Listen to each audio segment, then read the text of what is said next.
হরে কৃষ্ণ। বন্ধুরা বন্ধুরা খিদেতে মরে গেলেও আগামী রবিবার রামনবমীর দিন কখনোই ভুলেও খাবেন না এই একটি খাবার, তাহলে জীবনে নেমে আসতে পারে চরম বিপত্তি।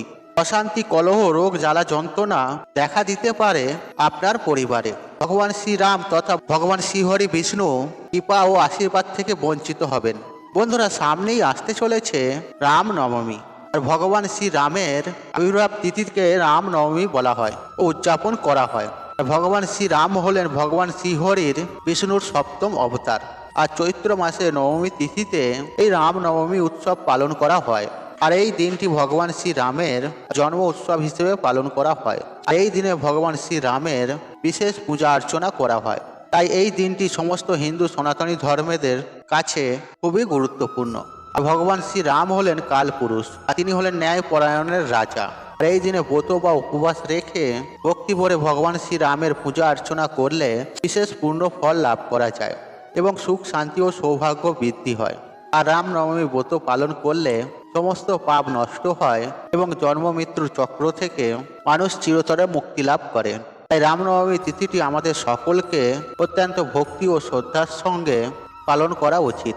আর রামনবমীর ব্রত ও নিয়ম বিধির সাথে আর খাদ্য খাবারেরও রয়েছে কিছু বিশেষ ভূমিকা। বন্ধুরা, আজকের এই ভিডিওতে আপনাদের আমি জানাবো যে রামনবমী কবে পড়েছে, ঘরোয়া পদ্ধতিতে রামনবমীর পুজো, তিথি ও ব্রত পালনের নিয়ম, এবং এই দিনে ভুলেও গ্রহণ করবেন না এই 5টি খাবার। তাই বন্ধুরা, এই দিনে ভগবান শ্রীরামের কৃপা আশীর্বাদ পেতে কি কি কাজ করবেন এবং কি কি কাজ করবেন না, সে বিষয়েও বিস্তারিত জানাবো আজকের এই ভিডিওটিতে। তাই বন্ধুরা, আজকের এই ভিডিওটি খুবই গুরুত্বপূর্ণ হতে চলেছে। তাই বন্ধুদের কাছে আমার একটা ছোট্ট অনুরোধ, তাই ভিডিওটি স্কিপ না করে শেষ পর্যন্ত দেখুন এবং ভিডিওটি দেখে ভালো লাগলে তাহলে ভিডিওতে একটি লাইক করে কমেন্টে মনের ভক্তি শ্রদ্ধার সাথে জয় শ্রীরাম লিখে কমেন্ট অবশ্যই করবেন এবং ভিডিওটি যতটা পারবেন বন্ধু বান্ধব আত্মীয়জনদের সাথে শেয়ার অবশ্যই করবেন। চলুন বন্ধুরা, ভিডিওটি শুরু করা যাক। বন্ধুরা, আমরা প্রথমেই জেনে নেব যে এই রামনবমী কবে পড়েছে আর রামনবমীর পূর্ণাঙ্গ সময়সূচি, এই দিনে রামনবমীর পুজো শুভ সময় কখন থাকবে এবং নবমী তিথি কখন শুরু হচ্ছে এবং কখন শেষ হচ্ছে। এবছর অর্থাৎ 2025 সালে রামনবমী পড়েছে ইংরাজির 6 এপ্রিল 2025 এবং বাংলার 23 চৈত্র রবিবার দিন। রামনবমী তিথি শুরু হবে ইংরাজির 5 এপ্রিল 2025 এবং বাংলার 22 চৈত্র শনিবার দিন রাত্রি 12:30 থেকে এবং নবমী তিথি সমাপ্ত হবে 6 এপ্রিল 2025 এবং বাংলার 23 চৈত্র রবিবার রাত 11:32 আর রামনবমীর পুজোর শুভ সময় রয়েছে রবিবার সকাল 10:37 থেকে দুপুর 12:44 পর্যন্ত। আর এই সময়ের মধ্যে আপনারা পুজোটি সম্পূর্ণ করে নেবেন। চলুন বন্ধুরা, এবার আমরা জেনে নেওয়া যাক ঘরোয়া পদ্ধতিতে রামনবমীর পুজো ও বিধি ও ব্রত পালনের নিয়ম। আর রামনবমীর দিন আপনারা খুব সকাল সকাল ঘুম থেকে উঠবেন এবং বাড়িঘর তোর সুন্দরভাবে পরিষ্কার পরিচ্ছন্ন করে নেবেন। এরপরে স্নান সেরে, আর যদি আপনাদের পক্ষে সম্ভব হয় এদিন গঙ্গা স্নান করবেন অথবা যে কোনো পবিত্র নদীতে স্নান করবেন। আর সম্ভব না হলে আপনারা বাড়িতে স্নানের জলেই একটুখানি গঙ্গা জল মিশিয়ে তারপর স্নান করে নেবেন। তারপর শুদ্ধ বস্ত্র পরিধান করবেন এবং এই দিনে অবশ্যই সূর্যদেবকে জল অর্ঘ্য নিবেদন করবেন। সূর্যদেবকে জল অর্ঘ্য নিবেদন করার নিয়ম হলো, আর 1 ঘটি জলে একটি লাল ফুল দেবেন, একটিখানি সিঁদুর এবং একটুখানি শুদ্ধ হলুদ দিয়ে আপনারা ভগবান সূর্যদেবকে এই জলটি অর্ঘ্য দেবেন। এরপর আপনারা ঘরের আসনে আপনারা পুজো করে নেবেন। আর বাড়িতে যদি রাম সীতা বা রাম লক্ষ্মণ, সীতা ও হনুমানজি সহ যদি আপনার বাড়িতে চিত্রপট থাকে তাতে আপনারা পুজো করে নেবেন। একটি হলুদ রঙের বস্ত্র বা আসন পেতে নেবেন, তার উপরে ভগবানের চিত্রপটটি বসাবেন এবং একটি পরিষ্কার কাপড়ে একটুখানি গঙ্গা জল দিয়ে আপনারা চিত্রপটটি পরিষ্কার করে মুছে নেবেন। আর যদি আপনার বাড়িতে রাম সীতার কোনো পিতলের মূর্তি থাকে তাহলে আপনি পঞ্চামৃত বানিয়ে স্নান অভিষেক করিয়ে নিতে পারেন। এরপর ধূপ দীপ জ্বালিয়ে দেবেন, চন্দন সহযোগে ফুল এবং তুলসী পাতা নিবেদন করবেন। এই দিনে যদি সম্ভব হয় একটি পদ্ম ফুল আপনারা নিবেদন করতে পারেন অথবা হলুদ গাঁদা ফল আপনারা অবশ্যই নিবেদন করবেন এবং তুলসী পাতা চন্দন সহযোগে শ্রীরামের চরণে আপনারা নিবেদন করবেন।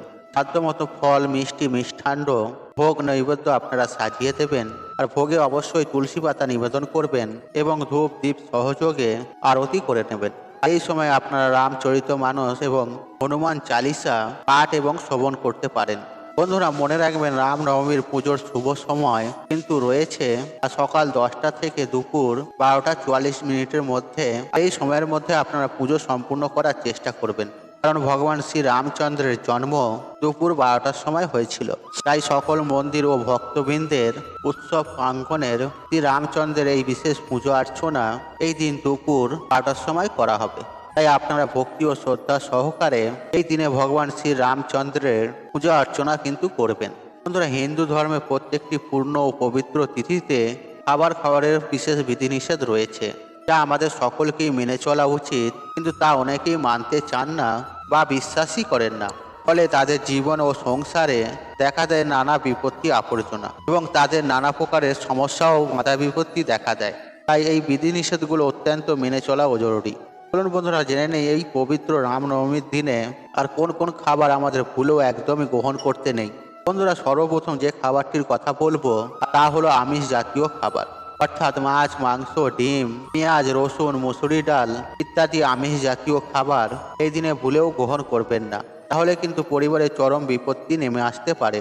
মা লক্ষ্মী এবং শ্রীহরি বিষ্ণু এবং রাম, সীতা ও হনুমানজি সহ সকল দেবদেবী আপনার ওপর রুষ্ট হতে পারেন এবং এই সকল দেবদেবীর কৃপা ও আশীর্বাদ থেকে আপনি বঞ্চিত হতে পারেন। তাই এই দিনে আপনারা ভুলেও কিন্তু এই আমিষ জাতীয় খাবার একদমই গ্রহণ করবেন না। বন্ধুরা, দ্বিতীয় যে খাবারটি আপনারা ভুলেও এই দিন গ্রহণ করবেন না আর তা হলো মাশরুম। বন্ধুরা, এই দিনে ভুলেও আপনারা মাশরুম বা ছত্রাক জাতীয় খাবার ভুলেও গ্রহণ করবেন না।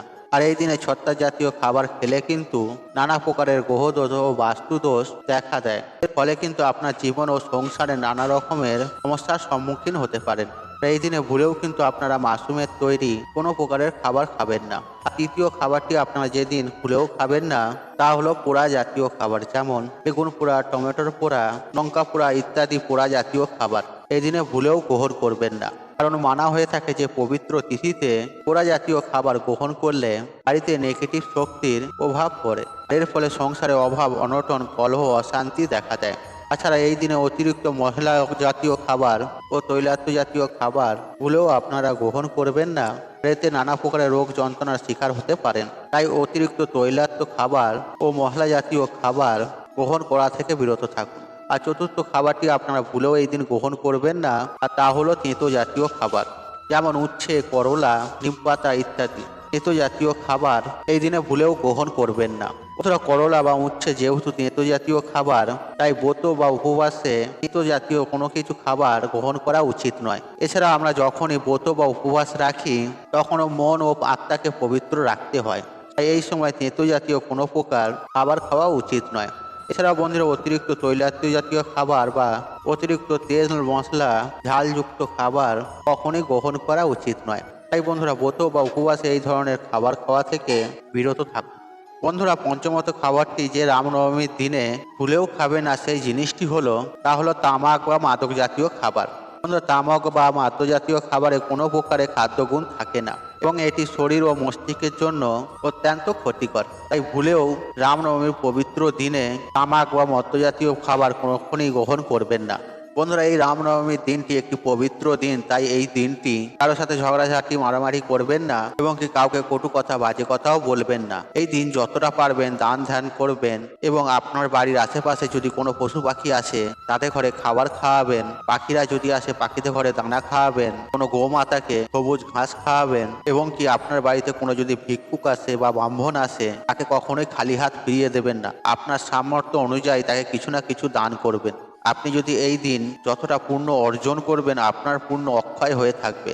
বন্ধুরা, আশা করছি এই ভিডিওটি আপনাদের ভালো লেগেছে, তাহলে ভিডিওতে একটি লাইক করুন, একটি কমেন্ট করুন, একটি শেয়ার করুন এবং বন্ধু বান্ধব আত্মীয়জনদের সাথে শেয়ার অবশ্যই করুন। মনে রাখবেন, আপনার একটি শেয়ার অনেক মানুষকে উপকৃত করে তুলতে পারে। আর আপনি যদি আমার চ্যানেলে নতুন হয়ে থাকেন তাহলে চ্যানেলটি সাবস্ক্রাইব করুন, পাশে থাকুন অন রাখুন, কারণ নিত্য নতুন ভিডিও সবার আগে দেখার জন্য। ঈশ্বর আপনার মঙ্গল করুক, আপনি সুস্থ থাকুন, নিরক্ষণ, আপনার দিন মঙ্গলময়। হরে কৃষ্ণ, কৃষ্ণ কৃষ্ণ হরে হরে।